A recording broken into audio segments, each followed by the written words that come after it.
te sortir d'une relation toxique, encore faut-il savoir qu'elle est toxique. J'ai décidé aujourd'hui de t'embarquer dans mon témoignage pour te donner les clés et pour te donner les red flags auxquels tu dois faire attention pour te sauver d'une relation toxique. Avec le recul, je me rends compte qu'il y a 5 choses auxquelles j'aurais dû faire attention et sur lesquelles j'aurais dû me faire confiance pour éviter de sombrer pendant 4 ans dans cette relation toxique avec une mythomane.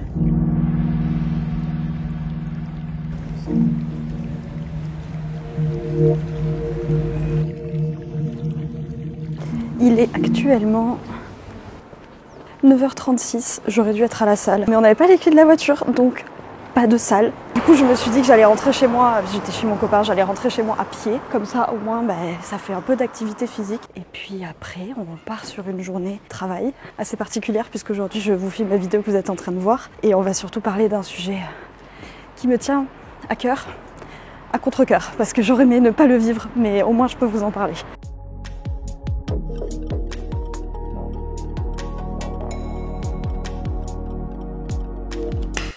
Course. I'm just coming home. Je viens juste de rentrer. Merci pour la traduction. Je vais vous montrer un petit peu. J'ai fait 3 courses, vraiment 4 courses. C'est pour vous montrer je sais pas comment dire. Dans cette optique de prendre soin de son corps, prendre soin de soi, aligner ses énergies et donc aller mieux dans la vie. Un petit peu alambiqué, mais les liens se font. Du lait de soja bio. Alors, il est moins cher que le normal. Il est à 88 centimes. Des bananes bio, parce qu'elles sont moins chères aussi. Je vous explique, j'allais dire une phrase qui peut sonner problématique. En fait, quand je mange mon dessert, je m'autorise à prendre un truc sucré, parce que je mange plus du tout de sucre ajouté. C'est pas à faire des polémiques, je suis pas anorexique, je suis pas boulimique, je suis pas cétogène. Je suis rien, je suis juste, je fais attention. Bon, ils étaient à 3 €, donc clairement, je vais pas acheter ça tout le temps. Pas d'huile de palme, c'est moins 50% de sucre et sans édulcorant. Fromage blanc, 0% de matière grasse. Je pense qu'avec mon copain, on en achète tous les 2 jours. J'en mange le matin, le midi, le soir et au goûter. Ah, des pommes de terre. Je vais aller déjeuner. J'ai pas déjeuné, je crève la dalle. Genre vraiment, j'ai presque des crampes d'estomac. Drama queen, quoi, vraiment.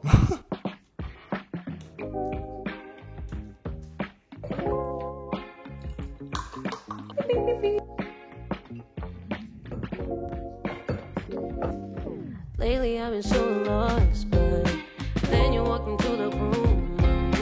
That's exactly what I want, yeah. So I'll be here ready for you. Baby, why'd you have to go so soon? I'm just laying under the sun, baby, you spin over. Je sais pas par où commencer, ça commence à me mettre le...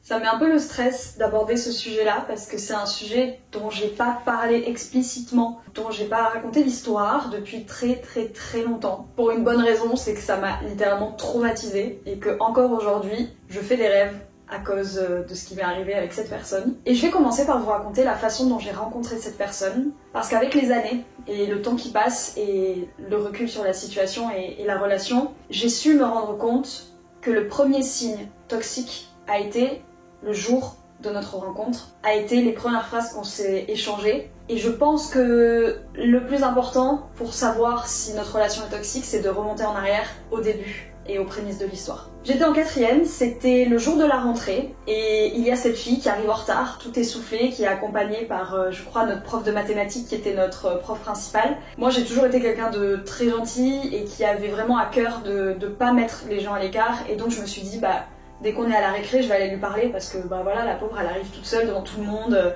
en retard, enfin vraiment le stress quoi. Et donc à la pause, je vais lui parler, je vois qu'elle est déjà en train de parler avec quelqu'un et qu'elle dit à cette personne ah oui du coup je vais aller chercher les habits de mon frère parce que voilà, je vais porter les habits de mon frère. Et je lui dis coucou, salut, comment tu t'appelles? Je vais pas dire son nom. On va l'appeler Noémie. Donc elle me dit voilà, je m'appelle Noémie, machin, et je lui dis j'entendais que tu disais que t'allais chercher les habits de ton frère. C'est cool de partager les habits avec son frère et tout, enfin c'est sympa. Elle me dit non mais en fait mon frère il est mort. J'avais 14 ans et je me dis waouh, je suis une horrible personne. Enfin moi je voulais juste l'accueillir et là la pauvre je la replonge là-dedans, enfin c'est affreux. Je lui dis mon dieu mais je suis désolée, excuse-moi, enfin c'était pas volontaire, j'espère que ça va aller et tout, enfin vraiment, mais en plus il me semble qu'elle avait déjà précisé que c'était son frère jumeau, donc vraiment horrible. Horrible. Je vous spoil. Est-ce que je vous spoil maintenant ou est-ce que je continue à raconter des trucs? Clap, je mets le tableau au mur. Guys. Pardon. Oh, faut que j'aille acheter mon pied. Nobody asked. je vais accrocher le tableau que m'a fait ma mamie. Est-ce qu'il n'est pas magnifique? Est-ce qu'on peut tous, s'il vous plaît, dans les commentaires, remercier Mamie Brigitte, plus communément appelée Mamie Gravos, par moi-même. C'est gentil quand je dis ça. C'est parce qu'on est un peu la famille Gravos en mode drama queen. Complètement déluré. Elle a signé. Mamie, je meurs, c'est trop mignon. Ah, mais est-ce qu'il faut qu'il soit aligné à eux? Non, je vais le mettre comme ça, genre. Ah! Pardon, mamie. Mais je suis trop conne, ça sert à rien que je mette un niveau, je mets un clou. C'est droit! C'est joli. Il est 12h46. Je viens de filmer une vidéo. Tout le décor est en place. Donc, vu que j'ai enregistré avec mon micro de podcast, parce que je vous ai fait une petite mise en scène... Mais pourquoi je vous raconte, c'est dans cette vidéo? La meuf se perd dans son propre vlog. Spoiler, son frère n'était pas mort et elle n'a jamais eu de frères jumeaux. Alors ça, je l'ai découvert avec le temps parce qu'il y a beaucoup de choses qui m'ont mis la puce à l'oreille et ce sera mon deuxième conseil. En fait, c'est au-delà des conseils, c'est vraiment de vous mettre les signaux d'alerte. En gros, j'aurais dû suivre mon instinct et faire confiance à ma conviction profonde qu'au fur et à mesure qu'on entamait cette relation d'amitié, j'étais intimement persuadée qu'il n'y avait jamais eu de frères jumeaux parce qu'il y a eu énormément de signes d'incohérence, d'histoires beaucoup trop rocambolesques. Je suis allée chez elle, chez ses parents, parce que chez sa mère, on était très amis, vraiment, elle venait chez moi, j'allais chez elle. Et quand j'ai vu les albums photos du mariage, normalement le frère jumeau aurait dû être encore en vie à ce moment-là, mais il n'y avait pas de frère jumeau sur la photo. Je me suis retenue parce qu'il y avait sa mère, et j'ai pas dit en mode... Bah, meuf, tu m'as menti, y a pas ton frère là, c'est quoi ce délire, genre c'est trop bizarre. Mais elle m'aurait trouvé un mensonge. J'étais tellement embourbée dans cette histoire, j'étais tellement engagée déjà dans l'amitié. Je crois qu'à cette période-là, on était en seconde, parce qu'on est restés amis très très longtemps, de la 4e, 3e, seconde. Ensuite, j'ai redoublé et elle a redoublé également, on était dans la même classe. Et j'ai eu beaucoup de mal à me défaire de cette amitié, enfin de cette personne, parce que l'amitié était rompue, mais je sais pas, il y avait un truc bizarre qui me liait encore à elle. J'aurais dû suivre mon intime conviction et mon instinct qui me disait, qui me criait, cette meuf est une mythomane. En fait, je sais pas à quel point je peux vous raconter l'histoire parce que c'est énorme comme histoire. Ça peut mériter une vidéo à part entière sur mon histoire avec cette personne où je vous raconte tous les détails possibles et imaginables au plus détaillé parce que je pense que ça peut éveiller les consciences. C'est pas ce que je souhaite faire dans cette vidéo, mais si c'est quelque chose qui vous intéresse, dites-le moi sincèrement dans les commentaires. Faites confiance à votre instinct. Moi, il ne m'a jamais trompée, que ce soit dans cette relation ou que ce soit dans mes futures relations amoureuses ou amicales. Enfin, vraiment, ça m'a jamais trompée. J'ai toujours eu un sixième sens un peu surdéveloppé sur la facilité à sentir les choses. C'est que après coup que je me suis dit ah peut-être que là j'aurais dû m'écouter.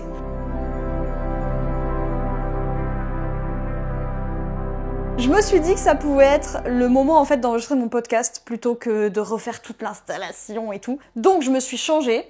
Je vais mettre en place la caméra parce que je préfère toujours filmer mon podcast. Ça fait beaucoup de rush, ça fait beaucoup de gigas, mais au moins ça me fait de la matière pour faire du Shutterstock et pour vous faire des réels. Comme ça va me prendre moins d'1 heure, c'est sûr. Après je pourrais manger et qu'est-ce que je pourrais faire? Filmer une deuxième vidéo cet après-midi. Wouh!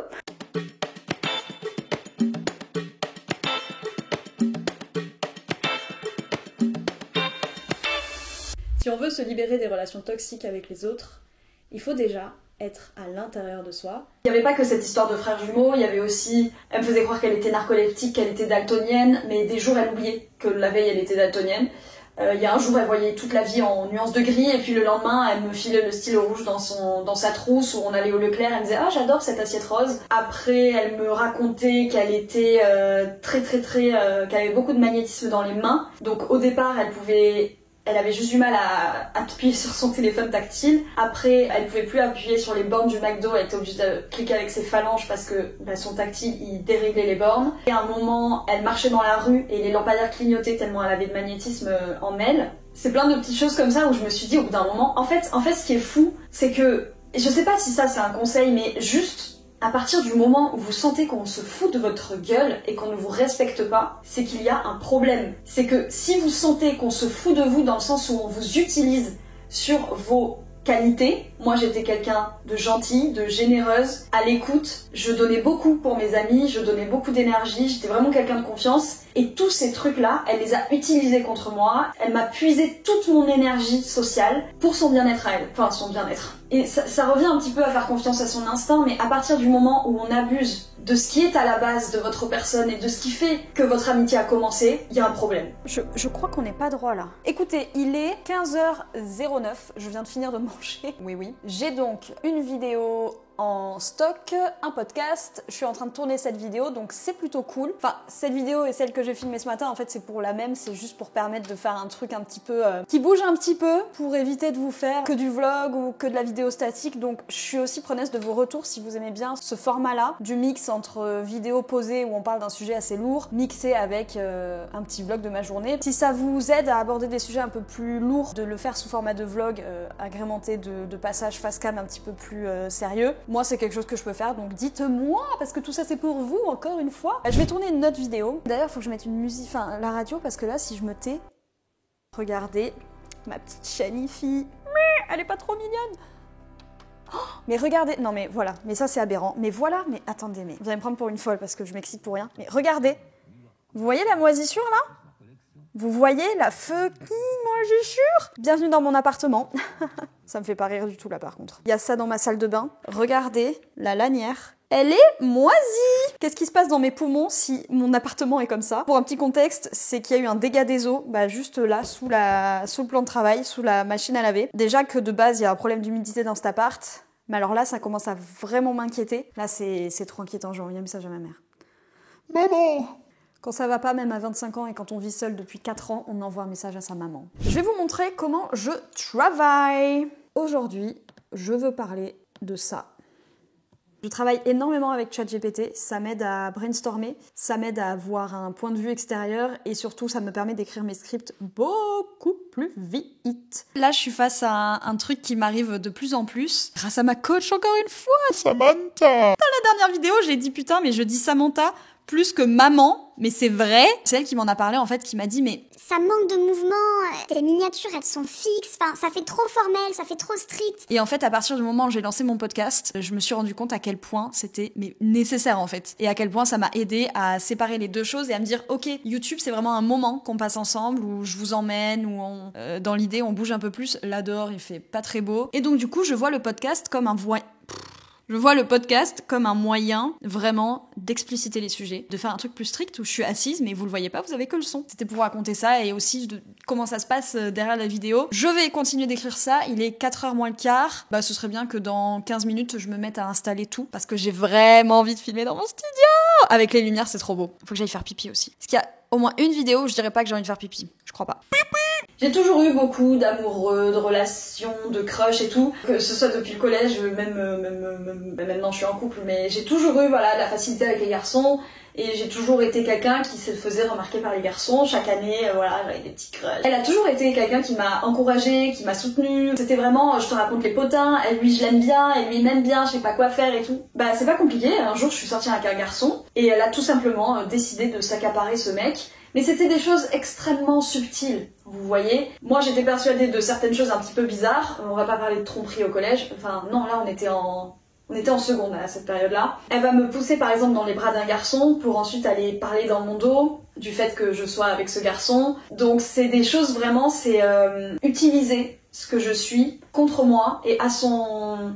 avantage, voilà, c'est le mot que j'ai cherché, pour me discréditer auprès de nos copines. J'ai une meilleure amie et une sœur depuis toujours qui s'appelle Charlène, et elle a réussi à m'éloigner de cette personne, et à éloigner cette personne de moi, en critiquant Charlène auprès de moi, et en critiquant moi auprès de Charlène. Ça nous a pas séparés, Charlène est toujours, tu regardes probablement cette vidéo, ma sœur de cœur aujourd'hui, donc voilà, et Noémie ne fait plus partie de ma vie. Ça, c'est ce qu'on entend souvent dans les histoires, bon, je vais aller super loin, mais dans les histoires de meurtre, dans les histoires de true crime, où on est face à un couple, ou face à un pervers narcissique, un pervers qui a en fait éloigné sa victime de tout son cercle familial, de tous ses amis, pour se l'accaparer et pour pouvoir lui faire du mal. Je vais pas aller dire que Noémie avait des intentions meurtrières, mais il y avait cette perversion et en fait c'était de la jalousie. Elle a fini par me l'avouer après des années qu'elle a fait tout ça parce qu'elle était jalouse, parce qu'elle voyait que les garçons s'intéressaient à moi mais pas à elle, parce que j'avais déjà des amis, parce que j'avais Charlène depuis des années, qu'elle n'avait jamais eu d'amis depuis si longtemps,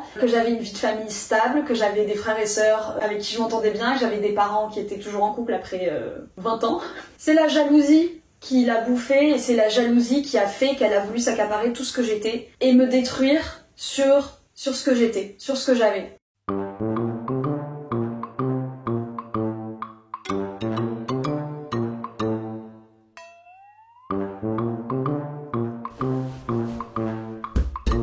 Putain, j'ai déjà fait un trou dans le canapé avec mon cul là.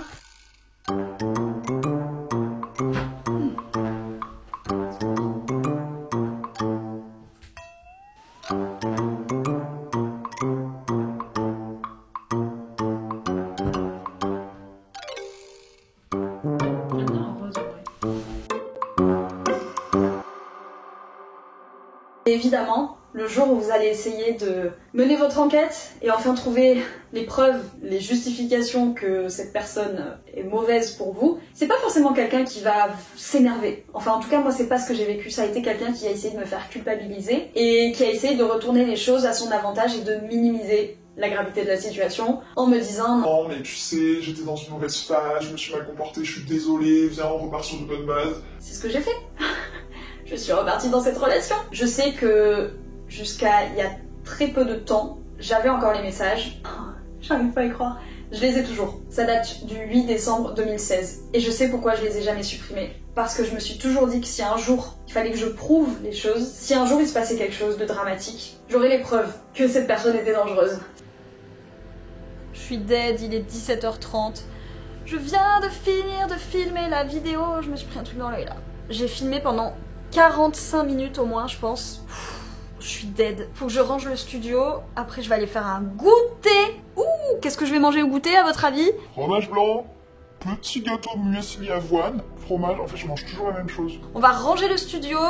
On va cinématique tous les fichiers vidéo. On va faire les backups. Et pendant ce temps, on va faire des cinnamon rolls. Parce qu'on a mangé tous les cookies avec mon copain. Ils ont fait 3 jours, les pauvres. Bon, allez, je vous fais un petit timelapse. Oh, c'est beau ici.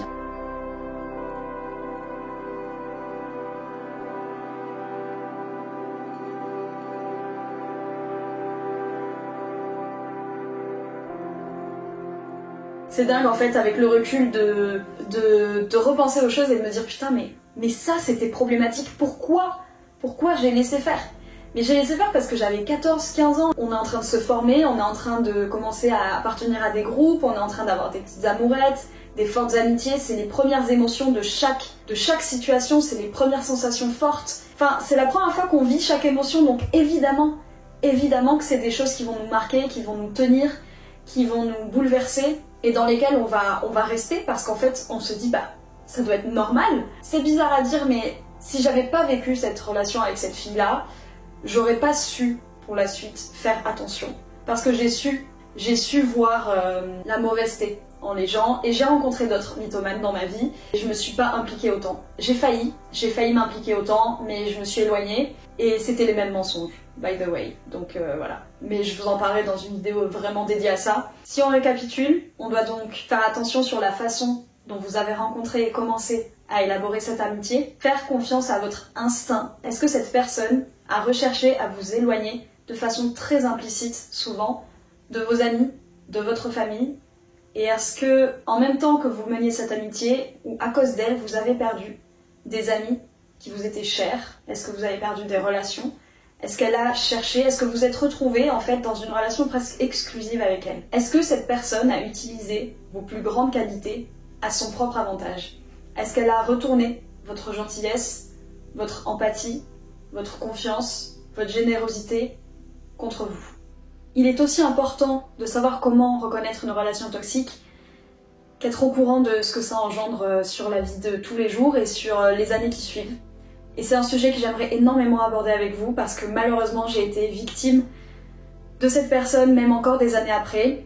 J'en ai rêvé, j'en ai eu des angoisses, des red flags chez certaines personnes alors que c'était pas nécessairement leur faute. Si vous êtes vous aussi concerné par des relations amicales qui ont été catastrophiques et qui vous ont marqué probablement à vie, n'hésitez pas à me le dire dans les commentaires parce que je serai ravie de partager vos expériences et la mienne afin de donner les clés à tout le monde pour essayer de s'en sortir et surtout de plus jamais, oh mon Dieu, se laisser marcher dessus par des personnes qui n'en valent pas la peine. Dites-moi également si vous voulez une histoire plus détaillée, une story time comme disent les youtubers, sur mon amitié avec cette mythomane. Et quand j'utilise le terme de mythomane, encore une fois, c'est au sens propre du terme, c'est pas juste pour dire ouais elle était pas sympa, elle faisait des petits mythos, elle était un peu pain bêche. Non, on est vraiment sur une grosse mythomane.